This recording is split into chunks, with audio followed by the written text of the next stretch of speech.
رمضان کا مہینہ در حقیقت اس لیے آتا ہے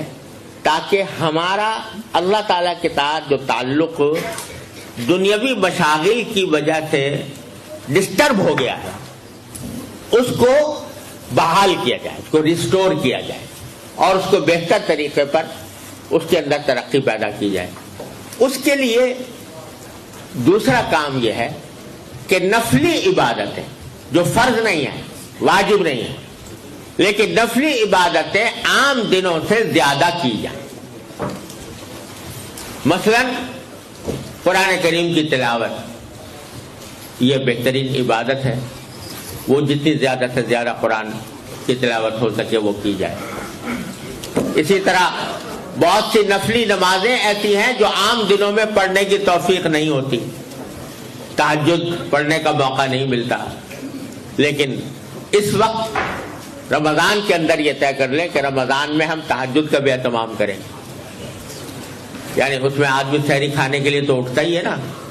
تو تھوڑا سا پہلے اٹھ جائے اور کچھ تہجد کی رکعتیں تہجد کی نیت سے پڑھ لیں۔ اشراق تو اوابین یہ جو نفلی نمازیں ہیں ان کا عام دنوں میں اہتمام نہیں ہوتا، تو آدمی یہ سوچ لے کہ میں اس میں زیادہ اہتمام کروں گا۔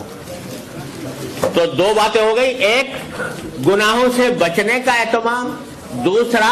نفلی عبادتوں کی کثرت جن میں قرآن کریم کی تلاوت سرے پیری سے جتنا زیادہ ہو سکے۔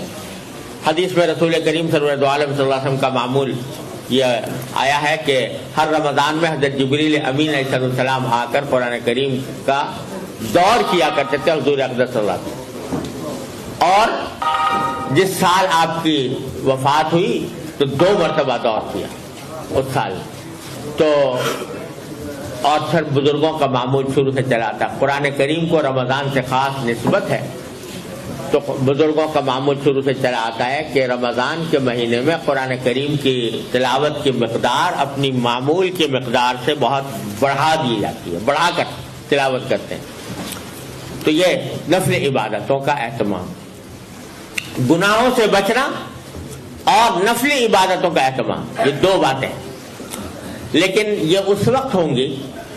کہ رمضان کے آنے سے پہلے ابھی سے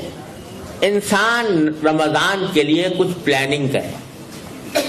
یعنی ایسی پلاننگ کرے کہ جس میں اس کو اس بات کا کے لیے اہتمام کرے کہ مجھے رمضان میں ان کاموں کے لیے زیادہ وقت ملے، اپنی دوسری مصروفیات کو جتنا کم کر سکے بغیر کسی کا حق مارے ہوئے، اگر جتنا کم کر سکتا ہے اس کو کم کرے اور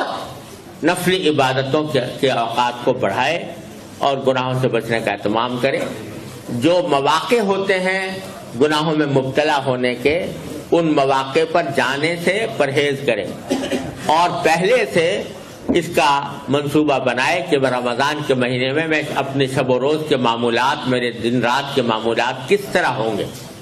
پہلے سے یہ پلاننگ کریں۔ تو جب شروع ہوگا رمضان تو انشاءاللہ